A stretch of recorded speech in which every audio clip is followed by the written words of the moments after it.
am not throwing away my shot. Not throwing away my shot. Brad, what are you doing? Oh, hey, Zuli. Hey. Listen to this Hamilton. I thought you were supposed to be working on that leadership presentation. I am. What a better place to get inspiration than Hamilton and leadership. You're going to have to tell me about it.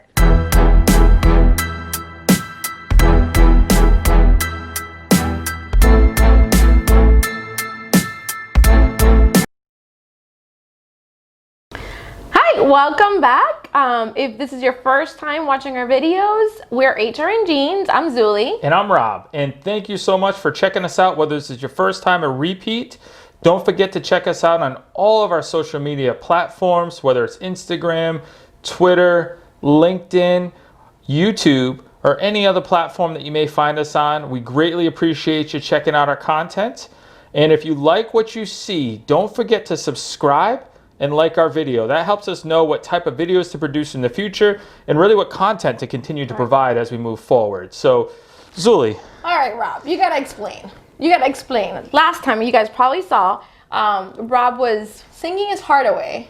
Listen, I don't know that I'm ready for American Idol, but I'm certainly, infatuated, it's probably the right word, with Hamilton. Yes. Just a big disclaimer, we're only going to be talking about the play, so any historical facts that have been twisted or changed, we're not going there. So we're going to really kind of discuss the play, but we're going to discuss it in detail about leadership, and then what does that look like in nowadays? Like, how does that really tie back into HR, into what we do, and how do we see some of the same behaviors 200 years later? Yeah. Rob, talk to us a little bit about like his raw potential from the beginning, right? Yeah, it was identified so early. So if you look as a young boy, he had tragedy after tragedy going on in his life, but people around him continually saw the talent that was there. And after, he lost his dad left, he lost his mom, his cousin, the people really rallied around him and said, this guy has something special. So they identified really raw potential early, and they kind of gathered some funds together and said, let's get this guy an education. And they were proud to say he was from there, which was really, really cool. They wanted them to remember, hey, don't forget where you came from, I think is one of the lyrics in the play, which was pretty cool. So they were able to identify that early. And if you continue through the play, raw potential comes up time and time again. But is that enough?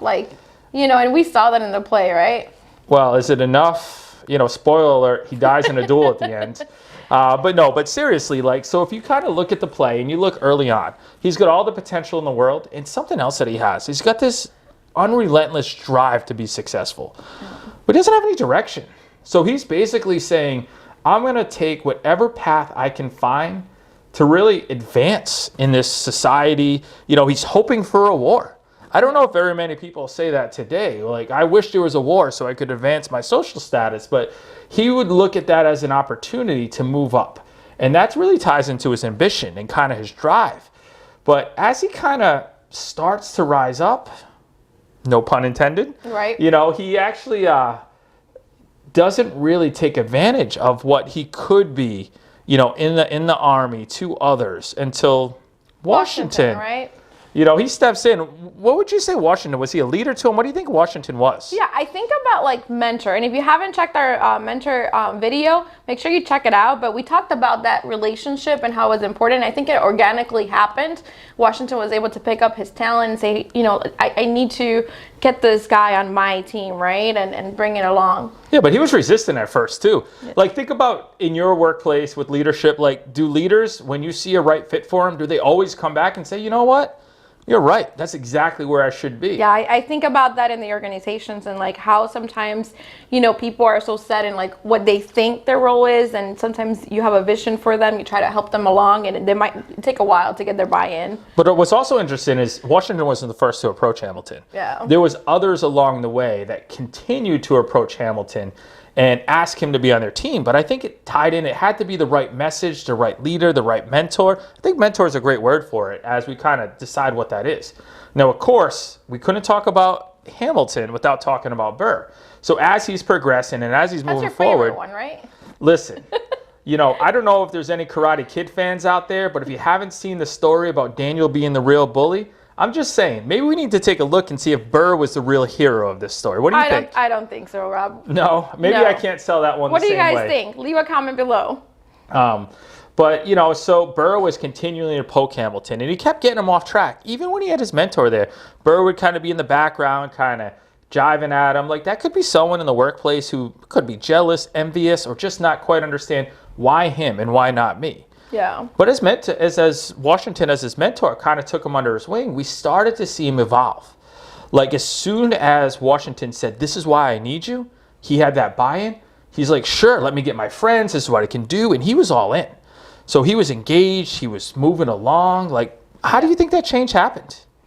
I mean, I think it happened with that mentorship, right? Like with Washington being able to build that relationship over time, and kind of giving some raw feedback too as well, because it wasn't just happy and go lucky relationship. No, I mean, as you look, and you know, we've kind of skipped over someone in this story who I think is important too, but Eliza plays a big part in this role too. Like, I think she's a good supporting character, wouldn't you say? Yeah, I mean, I think she's the real hero behind this whole thing. The real hero? Explain that. I mean, if you think about the work that happened after, right?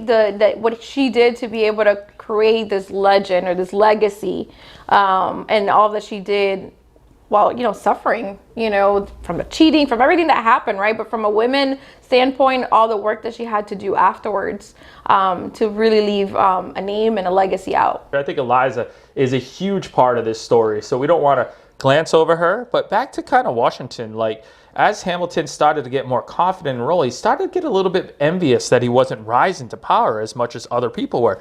Every time someone took a command that he thought should have been his, think about the workplace, someone who's not quite ready for that promotion, not quite ready for that next step. Yeah. You know, think about the feedback. What was the feedback Washington gave him when finally he went so far off the rails, he got into a duel and, you know, had someone shot, and Washington stumbled upon it. Sent him home. Yeah, he's like, "You're out of here." He's like the biggest timeout in the world. He's like, "You go home." And it took that time, I think, you know. But he didn't give up either. He didn't. So he didn't. Did take him back. So I think that says a lot about, you know, Washington's leadership and also the talent, right? Not ignoring talent, not giving up on the talent that you have. Once the war kind of goes over, it just talks about his drive. Like, regardless of where you see him as a lawyer in the war, working, you know, on Washington's cabinet and really kind of driving through this, there's no sense that this guy has any lack of drive or any lack of motivation, which is great, but it's not always enough either. So Correct.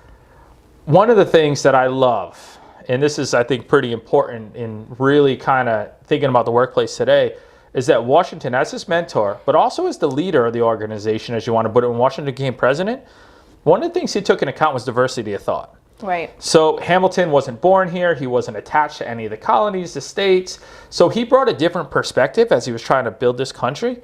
And he partnered him with somebody that was completely different than him, right? Yeah, partner's a strong word there. But they had to work together. And we're referring to Jefferson. And boy, oh boy, did they hate each other. They were completely different on every single topic. And I think a real defining moment in the story was when Hamilton's like, "They're not going to see my way. They're not going to do it. Virginians, you know, birds of a feather." Washington slows him down and says, "Listen, if you don't do this, we'll probably ask for your removal." And I think that was a moment that had to be said. And in the workplace, sometimes we have to tell people, like, if you can't get the job done, you need to compromise, you need to influence, you need to gain buy-in. But if you can't, then are you the right person for the job? Yep. That's all Hamilton needed, right? So at the end of that, he worked. He went with Jefferson and, you know, Adams, and they talked and they came to a compromise. Yep. You know, he feels he came out the winner. Now, did Hamilton take all those lessons at hand? What happened after Washington left? Yeah, I think that we start to see kind of a little bit of regression, right? And I think we can apply it back to like leadership, right? And when you kind of build that mentorship, it doesn't always stay. You have to continue either with a mentor or someone new. But we saw him regress a lot into his old habits. I think we found too, right? So Washington was in Hamilton's corner. How many friends do you think, by that time in Hamilton's career, how many friends do you think he had? Not many. Not many. Because he was still a bit arrogant, right? He always felt like he was the smartest person in the room, but unfortunately he made sure everyone knew that too.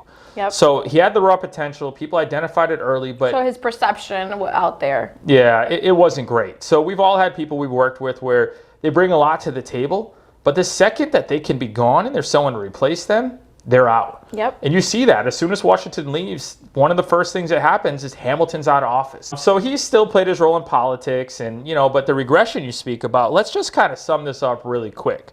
So he got kicked out of office, obviously. He decided to have an affair. And publicize it. He had an affair. He lost his son. He lost his seat of power. And all because he's with different leadership. As this kind of comes full circle and you look, the potential's still there, the raw talent's still there. So as the country gets into some turmoil, and they start to have that deadlock between Burr and Jefferson and like what kind of happens. And, if you totally expect them to say, I'm going to go with Burr because Burr's been an on again, off again friend for his whole life. And he's hated Jefferson. But the country comes to him in his time of need. And he sits there and he says Jefferson.